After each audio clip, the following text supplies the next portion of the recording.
Islamic greeting of peace, and that is Islam alaikum.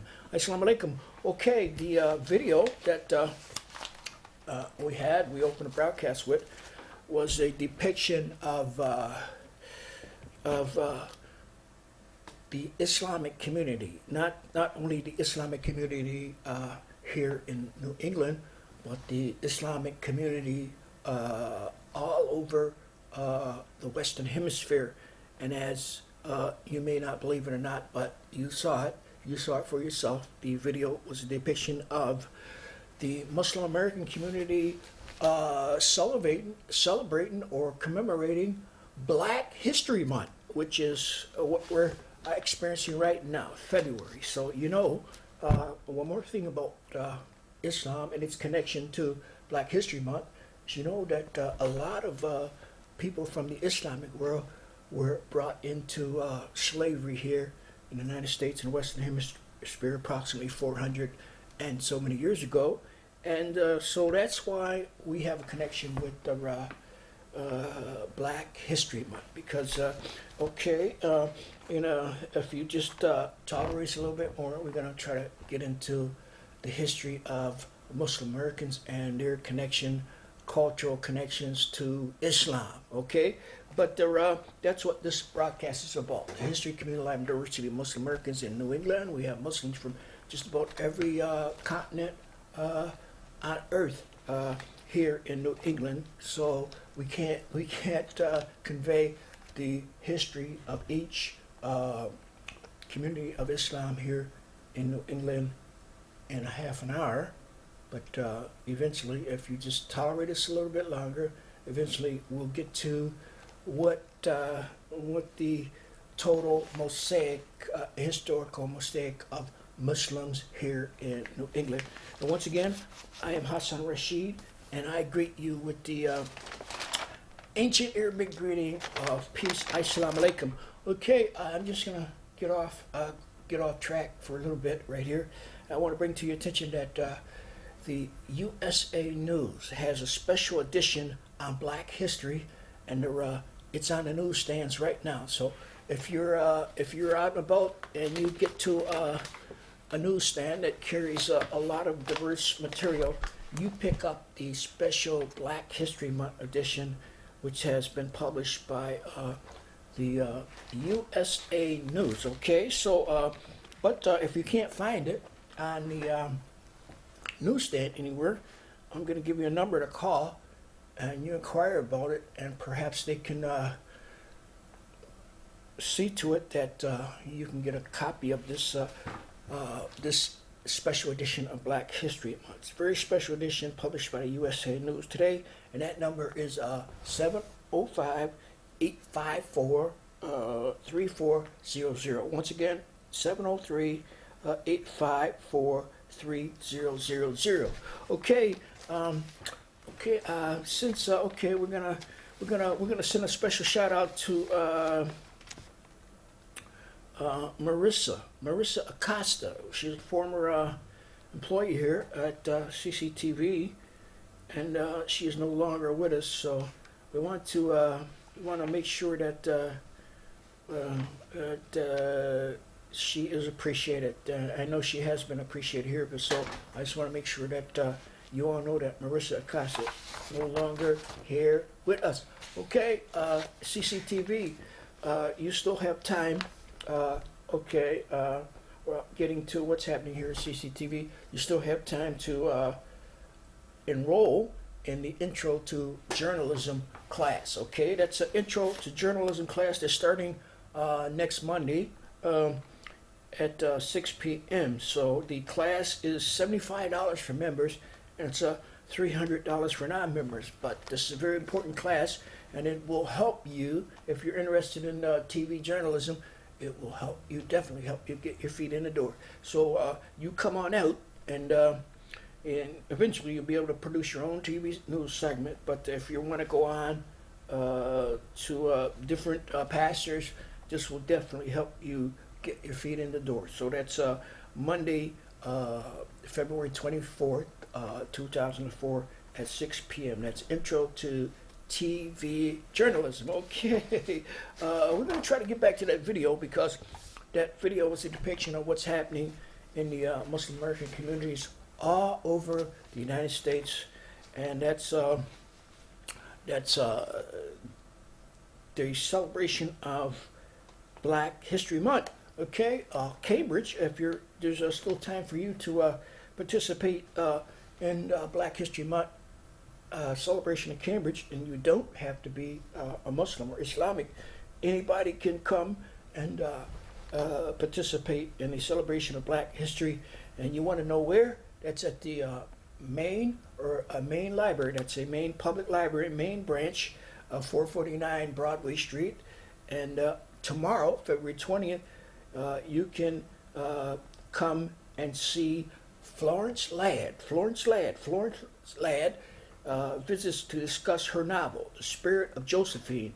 In the course of her extraordinary career, Dr. Ladd has taught at Simmons, Harvard, held senior administration positions at MIT, Wellesley, acted as Oxfam liaison to the United Nations, and was director of the Blunting Institute. So this is a Black History Month event at our main public library, 449 Broadway. That's the main public library, and you get there at 6 o'clock, 6:30 tomorrow, and you'll be able to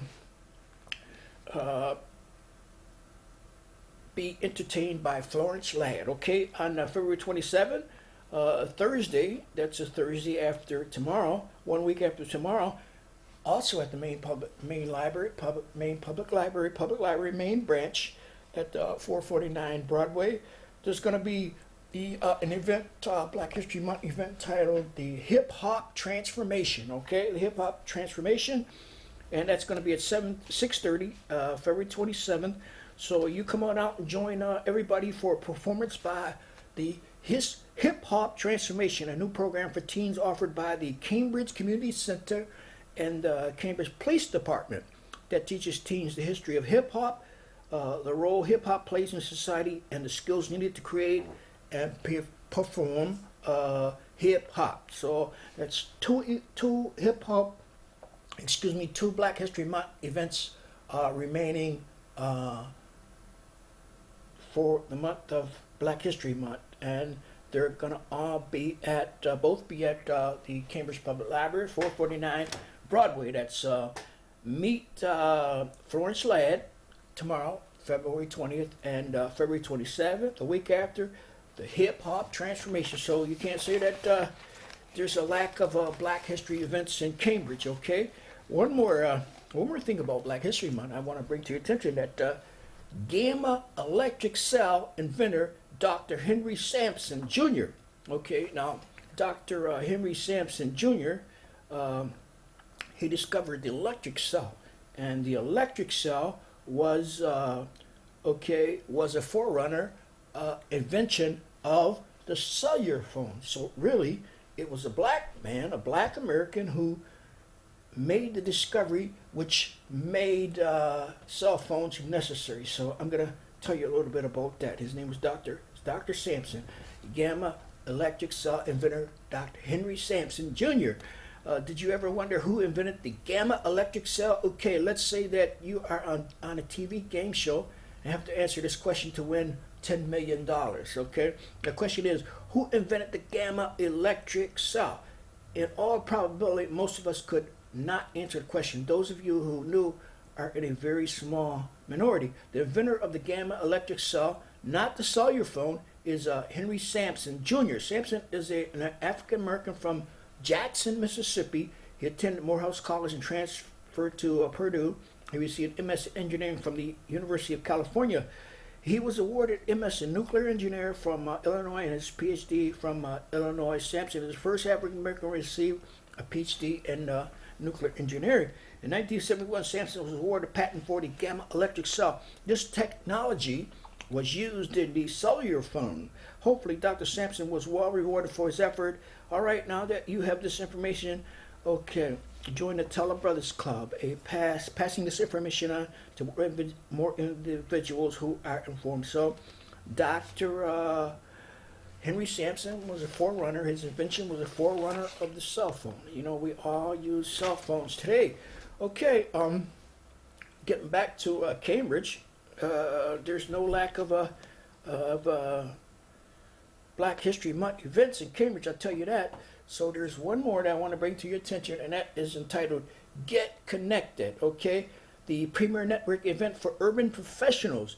Get Connected, Black History Month, free event, cocktails and conversations on Friday. That's this coming Friday, February 21st, 2014 at 5:30 to 7:30 p.m. The Dolphy Project, 243 Bent Street, Cambridge, Mass. 02141, with special guest Boston Globe columnist Derek Jackson, journalist, photographer David Arnold, in partnership with Dolphy Project, www.doffie.com, Art and Giving, www.artgiving.org, and Women in Science and Technologies, www.westorg.org. 80% of proceeds from the sale of the Duffy Project artwork will benefit Art Giving West and Get Connected. So there's another opportunity for you to go out and enjoy some of the events around in our region, Black history orientated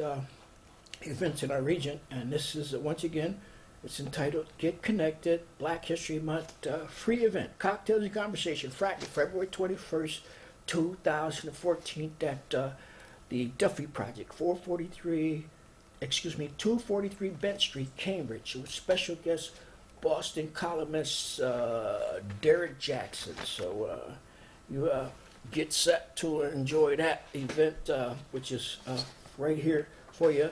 One more thing about okay, we're gonna move on. Okay, that's past. That's a past event. February 12th. There's it's a whole list of Black History Months events in Boston, but right now we're in Cambridge. We're concerned about Cambridge, so I want to. Okay. Oh, here we go. Okay. That makes sense. Okay. One more thing.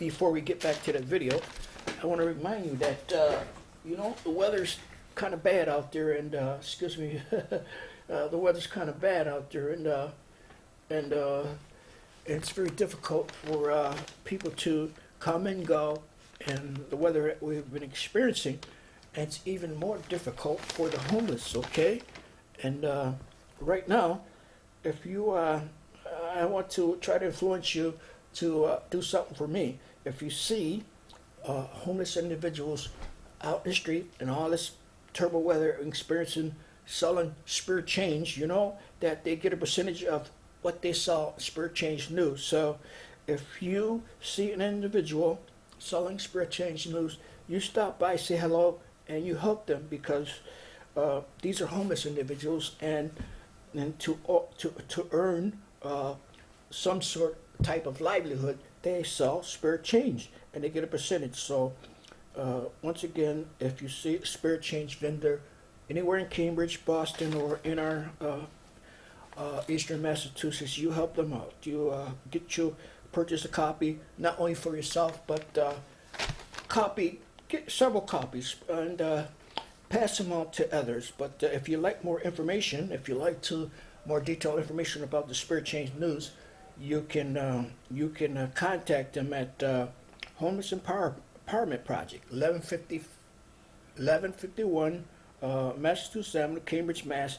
02138, and you can, I guess you can even send them donations. That's spiritchangenews.net/donate. That's spiritchangenews.donate. So I'm all for assisting the homeless people, and we have to. That's another problem that we're going to get into later on Human Service News, and how we can eradicate homelessness. And you expect to hear more about that issue throughout the year. The year is young, and we have plenty of time to discuss it. Okay.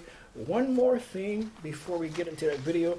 I want to bring this to your attention, and it's an article titled Celebrating the Roots of Islam Through Black History Month. Okay, we spoke about how a number of those who profess the Islamic faith were captured in the western coast, eastern coast, northern region, southern region of Africa, who professed Islam and brought into slavery. Okay, so there's a direct connection of black folks Islam. Okay, and there were a lot of Muslims brought into slavery here in the Western Hemisphere. The contribution of Islam in America by African Americans have been both inspiring and truly opening. Without a doubt, Islam in America, as it stands today, would not be the way it is without African American influence. Sadly, the narrative of Islam in America generally tends to forget about the major impact African made in shaping a Muslim American identity. More than 200 years ago, our nation was embedded in the gross practice of slavery.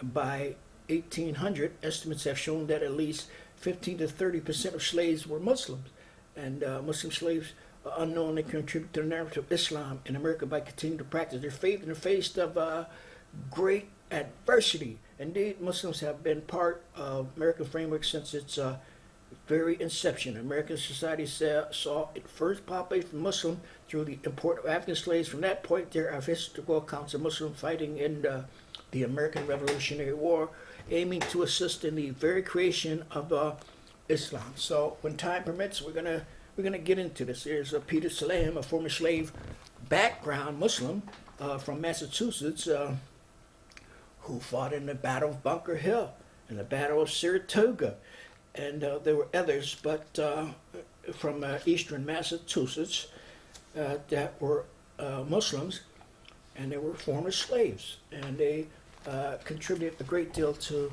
the creation and forming of what we have now, and that is our United States, our 50 states of the United States.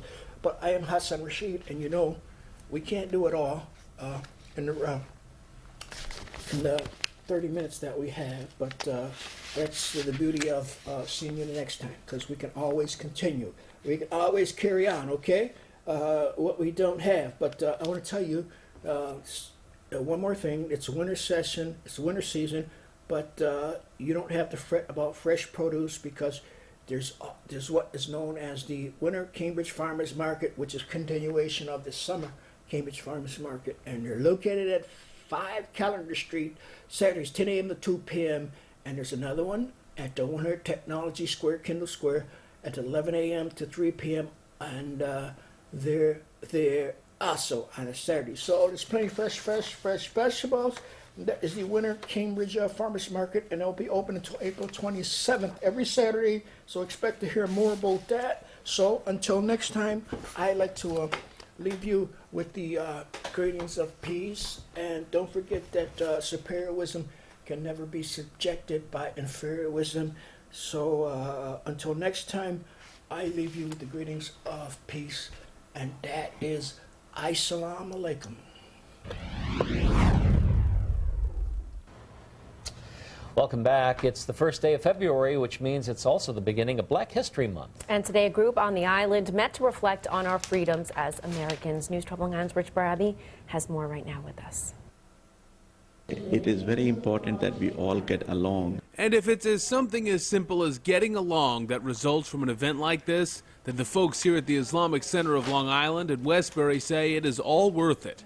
Today, for the 11th straight year, the congregation celebrated Black History Month. They constantly remind us that if it were not for the civil rights movement, many of us, including myself, probably wouldn't be here today. Political leaders, civic leaders, worshipers, and others spoke here today. There were people from different races and religions, all celebrating the achievements of African Americans and a movement that helped people from all walks of life. If it wasn't for them, people like us, most of our congregation is also minority, it will be very difficult for us. Also in the audience today, children listening intently. And leaders here say that's important because they are learning life lessons and they will be the leaders of tomorrow. Children listen more intently than people think. And as they pick up little tidbits about different people, different cultures, different races, it helps them to grow. Because at the end of the day, the people here point out that black history is American history, and therefore something we all share. America is made up of many strands, many people, many faiths, many ethnicities, many races. And I think it's always good for us to know who the other is so we can respect our unity as a nation. And that's the SUNY Old Westbury president, the Reverend Calvin Butts. He was the keynote speaker at today's event. Organizers say Westbury is a diverse community, and so it was even more important to have people from all faiths at this celebration today. They were very upbeat, not just talking about all the achievements of the past, but also looking forward to the future. Very nice. Yeah. Thanks, Thank Rich. you very much, Rich.